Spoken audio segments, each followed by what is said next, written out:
Pessoal, beleza? Tudo bem? Tudo jóia com vocês? Voltamos aí para mais uma aula nossa aí do nosso CHC, o nosso curso de História completo.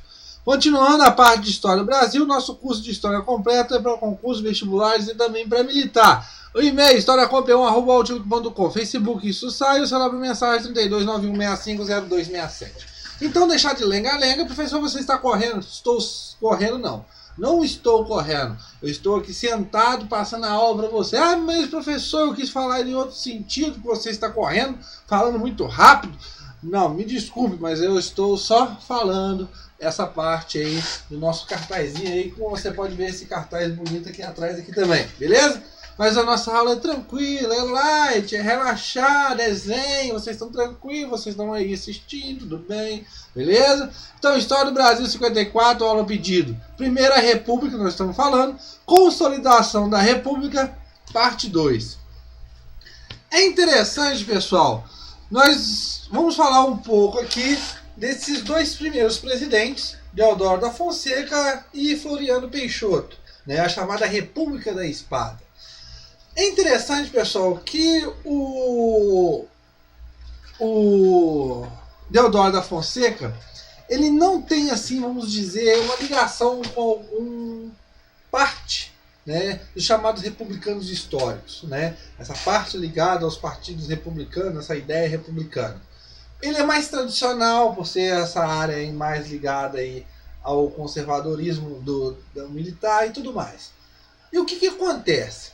Acontece que a Constituição é promulgada em 1891. Nessa Constituição, ele leva uma revisão a essa Constituição. Uma revisão, de fato, de você, dele tentar diminuir essa autonomia desses estados. Então leva aquela velha briga do centralizar versus descentralizar. E nesse caso, ele tem uma grande oposição por parte também de constituintes, né, ligados aí ao Partido Republicano Paulista. Então, ele tem uma defasagem nesse caso. E o que ele faz para fazer essa revisão? Ele dissolve o Congresso em 3 de novembro de 1891. Só que ele não tem o apoio que ele pretendia e ele é forçado a renunciar. No seu caso, pessoal, essa primeira eleição para a presidência foi uma eleição indireta, ligada aí pelo Congresso Legislativo e tudo mais. O que acontece nesse momento? O vice, que era de Deodoro da Fonseca, é o tal do Floriano Peixoto, o também chamado Marechal de Ferro. Pessoal, é interessante que o Floriano ele tem um grande apoio dos republicanos paulistas. E também na ala militar do chamado positivismo.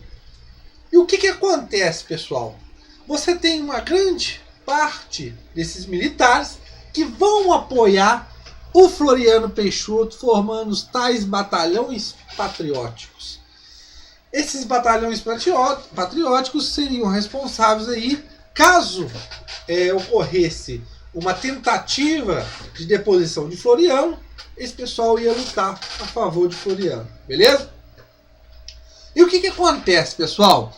É interessante porque o Floriano, ele volta às atividades do Congresso, mas só que ele tira alguns governadores. Nem todos, né, com exceção do governador do Pará, o Laulo Sodré, que os outros todos eram aliados às ideias de Deodoro da Fonseca. É interessante porque começa a surgir uma oposição de alguns republicanos contra Floriano Peixoto por causa dessa atitude. Rui Barbosa é um que fala que a oposição, nesse caso, ele dissolve, né, nós temos uma ditadura que dissolve o Congresso Nacional, só que partimos para outra ditadura que dissolve agora quem? Os próprios governadores, né? Tira esse governo, beleza? Então você tem aí uma oposição de alguns republicanos, apesar de ele ter um grande apoio de republicanos paulistas do Partido Republicano Paulista, ok? E essa oposição, pessoal, começa a difundir nos jornais especulações de tirar o Floriano do poder. Nossa, professor, a nossa república já começa muito conturbada. Meu Deus, o primeiro presidente renuncia. E ele renuncia no primeiro ano do seu mandato. Então o cara não ficou nem um ano, nem o seu mandato direito. O outro consegue, mas com uma grande uma oposição significativa. Mas o que acontece? Essa oposição começa a insinuar pela imprensa que teria que ter o quê? Novas eleições. Essa base dessa oposição estaria tentando afastar, nesse caso, como já conseguiu no caso de Deodoro, agora tentando afastar Floriano Peixoto. E eles têm uma base através do chamado artigo 42 da Constituição. Eu vou ler para vocês aqui. Seria o seguinte: se no caso de vaga por qualquer causa da presidência ou vice-presidência, não houverem ainda decorrido 2 anos do período presidencial, proceder-se-á nova eleição. Ora, pessoal, olhando o teor desse artigo 42 da Constituição de 1891, Deodoro havia renunciado no seu primeiro ano do seu período de mandato, de 4 anos. Nesse caso, Floriano teria que cumprir essa Constituição, né, esse artigo, convocando novas eleições. Ok. Só que nós temos que entender uma coisa. Esse pessoal ligado a Floriano Peixoto vai se valer das chamadas disposições transitórias. Ou seja, essas disposições transitórias seriam como exceções que atribuíam a essa primeira eleição Deodoro e Floriano. O que fala-se nesse caso? Fala-se que, olha só, determinado que o presidente e vice-presidente eleitos pelo Congresso deveriam ocupar a presidência e a vice-presidência da República durante o primeiro período presidencial. Ou seja, que nesse caso, a primeira eleição para presidente, nesse caso indireto, pelo Congresso, ela teria que se valer, teria que seguir a risca até o final do mandato, tanto do presidente quanto do vice-presidente. E nesse caso, o Floriano Peixoto, ele pega o cargo no caso de vice-presidente, a substituição a Deodoro da Fonseca, que renunciou. Então, ele consegue ficar. Mesmo assim, você tem em 6 de abril de 1892, alguns oficiais do Exército vão tentar levar um manifesto tentando impor que Floriano aceite as condições do artigo 42. Só que o que acontece? O Floriano não dá a mínima para esse manifesto, ele segue as disposições transitórias e ainda mais manda esses caras para alguns lugares, né? Põe esses caras na inatividade e tudo mais. E o clube militar ainda apoia essa atitude. Beleza, pessoal? Tranquilo?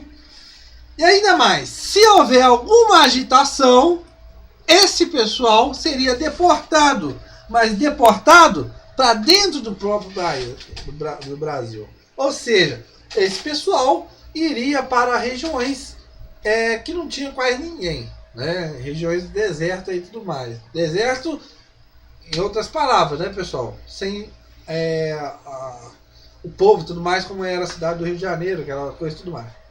Então, nesse caso, os batalhões patrióticos vão ajudar nesse caso aí de prisões políticos e tudo mais, deportações. Beleza, pessoal? Tranquilo?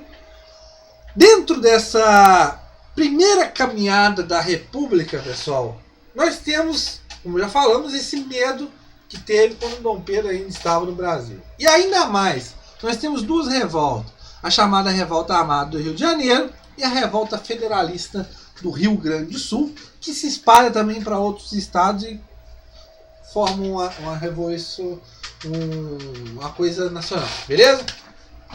Mas primeiramente, falando aí da Revolta Armada do Rio de Janeiro. O almirante Custódio de Melo, há uma disputa ali dentro do setor militar e tudo mais para o poder. E nesse caso se destaca Custódio de Melo, que é da Marinha, e leva uma revolta no navio Riachuelo, aonde que a sua ambição era o quê? A presidência. Nesse caso, a revolta é sufocada durante um tempo depois, tranquilo, pessoal? No Floriano e tudo mais, tempos depois. E temos a outra revolta federalista. Ou seja, era a luta de dois partidos republicanos do Rio Grande do Sul para chegar ao poder. Nesse caso, você tem Júlio Castilho do Partido Rio Grandense, que estava no poder naquele momento, que é ideias positivistas e ligada e aliado e muito a Floriano Peixoto, e sua oposição, Silveira Martins, que era do Partido Federalista. Ou seja, o que foi a Revolução Federalista? Foi o quê? Combater a centralização do poder que estava acontecendo no Rio Grande do Sul. Então, você observa que essa primeira república, ela começa não na paz, ela começa muito conturbada, com medo de uma manifestação para a volta da monarquia, que cai por terra quando Dom Pedro vai embora, e ainda mais ainda é demais, né, pessoal? Mas tudo bem. E ainda mais, você tem essas revoltas, essas ideias de centralização e descentralização nesse primeiro período da República. Ou então, a partir desse momento, Floriano Peixoto, ele consegue ficar até o seu fim do mandato, mas só que entra no seu lugar um civil, Prudente Moraes. E nesse caso, pessoal, nós vamos entrar numa outra parte, tipo assim, não é outra parte da história do Brasil, mas um outro contexto que vai se lidar com essa história do Brasil.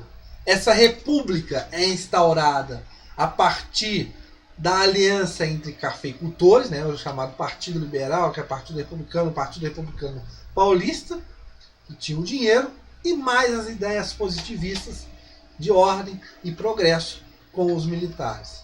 Então, nada mais, nada menos de deixar esses militares começar o governo, porque era uma forma de ter essa ordem. Deodoro da Fonseca entra, mas só que não consegue ficar até o seu final, renuncia e entra Floriano, que tem, nesse caso aí, combater essas revoltas, o chamado Marechal de Ferro.